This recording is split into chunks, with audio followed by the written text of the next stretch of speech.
رمضان المبارک کی آمد ہے، اس کے بارے میں چند گزارشات بہت عاجزی کے ساتھ پیش کرنی ہیں۔ رمضان روزہ بہت بڑا عمل ہے۔ اللہ تعالیٰ نے فرمایا کہ روزے کا بدلہ میں خود ہوں، اور ایک جگہ فرمایا کہ میرے نبی نے کہ کوئی جانتا ہی نہیں ہے کہ روزے کا ثواب اللہ نے کیا رکھا ہے۔ تو اللہ ہمیں توفیق دے روزے رکھنے کی۔ تو اس سے پہلے ہم اپنے دلوں کو صاف کر لیں۔ کسی کی نفرت ہے اس کو صاف کر دیں، بغض ہے، حسد ہے، کینہ ہے۔ کینہ ہوتا ہے کسی کو نقصان پہنچانے کی نیت، یہ بغض سے زیادہ بڑی چیز ہے۔ تو اس قسم کی جتنے بھی ہمارے دل میں منفی چیزیں ہیں، یہ ہم اللہ سے مانگ کے اپنے دل کو صاف کر دیں تاکہ ہمارے روزے قبول ہوں۔ اور خاص طور پر اگر ماں باپ کی نافرمانی ہے تو رمضان میں اس کی بخشش نہیں ہوتی۔ ماں باپ کے پاؤں پکڑ کے معافی مانگ لیں۔ اگر شراب کی عادت ہے تو شرابی کی بھی بخشش نہیں ہوتی، توبہ کر لے تو سب معاف ہے۔ تو اس سے بھی ہم توبہ کریں۔ اور رشتہ داروں سے برا سلوک ہے تو اس سے بھی ہم توبہ کریں اور ان سے ملیں، جا کر جھک جائیں۔ اور جھک جانے میں اللہ نے عزت رکھی ہے۔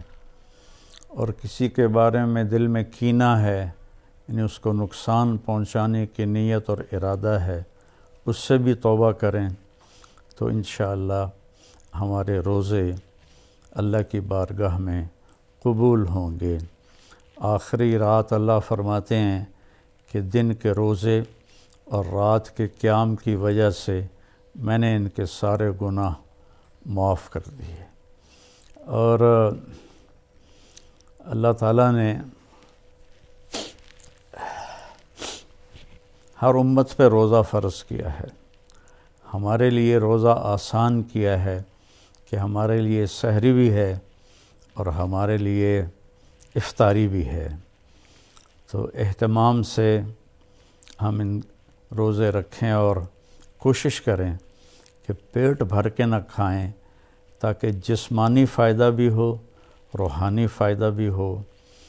اگر ایک مہینہ پورا ہم اس طرح روزہ رکھیں کہ ہمیں ظہر سے بھوک لگنی شروع ہو جائے تو پورے مہینے میں ہمارے جسم کے اندر جتنی بھی کثافتیں اور غلط چیزیں جمع ہیں وہ ساری دھل جاتی ہیں اور صاف ہو جاتی ہیں۔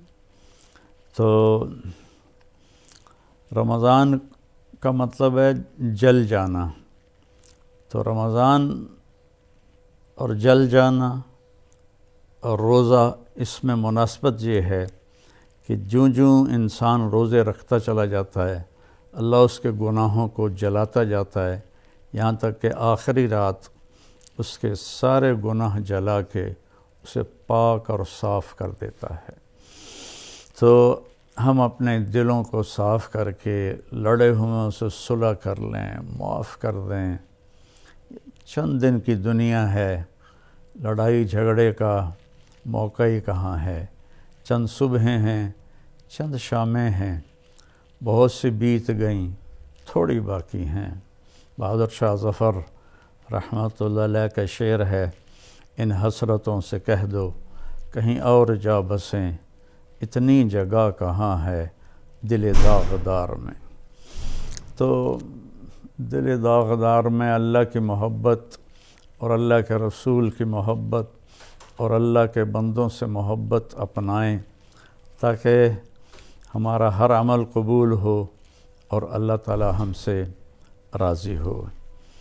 اور دوسری بات یہ ہے مالدار حضرات کے لیے کہ زکوٰۃ کا تو ضرور اہتمام فرمائیں۔ بہت غربت ہے، اور بہت مہنگائی ہے، ہمارے گناہوں کی سزا ہے کہ مہنگائی کا عذاب ہے ہمارے اوپر۔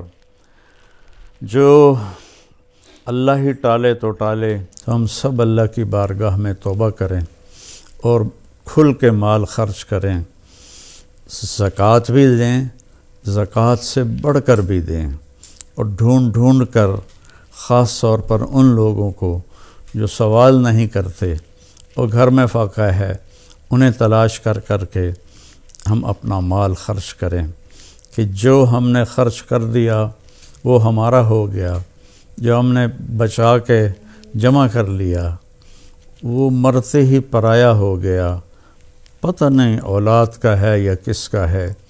تو زیادہ سے زیادہ اللہ کے نام پر مال خرچ کریں، غریبوں کو، ان کو ڈھونڈ کر، مریضوں کو، روزہ رکھنے والے روزہ رکھ نہیں سکتے ان کو ان کی امداد کریں، تو اللہ تعالیٰ آپ کے اس مال کو جہنم سے بچاؤ کا ذریعہ بنائے گا۔ اور کسی سے ناراض ہیں تو اس کو معاف کر دیں، کوئی آپ سے ناراض ہے تو اس سے جا کے معافی مانگ لیں، تو ہمارے روزے انشاءاللہ قبول ہو جائیں گے۔ کثرت سے تلاوت کریں قرآن کی۔ بخاری شریف کی روایت ہے، کانا رسول اللہ صلی اللہ علیہ وسلم اجود الناس، اللہ کے نبی سب سے زیادہ سخی تھے، وَأَجْوَدُ مَا يَكُونُ فِي رَمَضَانَ حِينَ يَلْقَاهُ جِبْرِيلُ يَأْتِيهِ كُلَّ لَيْلَةٍ فَيُدَارِسُهُ الْقُرْآنَ، اور رمضان میں آپ بہت زیادہ سخی ہو جاتے تھے جب جبریل آتے تھے، روزانہ رات کو آپ جبریل کے ساتھ قرآن کا دور فرماتے تھے۔ تو یہ واحد نبی ہیں جن کے پاس اتنی کثرت سے جبریل تشریف لائے، ہر رات تشریف لاتے تھے۔ میرے نبی کو 9 رمضان ملے، تو ہر رات کو، اور آخری رمضان میں 2 دفعہ آتے تھے، 2 دفعہ قرآن کا دور ہوا آپ کا جبریل کے ساتھ، اور فرمایا ولا رسول اللہ صلی اللہ علیہ وسلم اجود بالخیر من رمضان من الریح المرسلہ، کہ اللہ کے نبی رمضان میں جبریل کے ملنے پر تیز ہوا سے بھی زیادہ آپ کی سخاوت ہوتی تھی۔ تو میں مالداروں سے کہتا ہوں سخی بنیں، صرف زکوٰۃ دے کے مطمئن نہ ہوں، زکوٰۃ سے اوپر بھی خرچ کریں، اللہ آپ کا رزق بڑھائے گا۔ اللہ مجھے آپ کو توفیق نصیب فرمائے۔ السلام علیکم ورحمۃ اللہ وبرکاتہ۔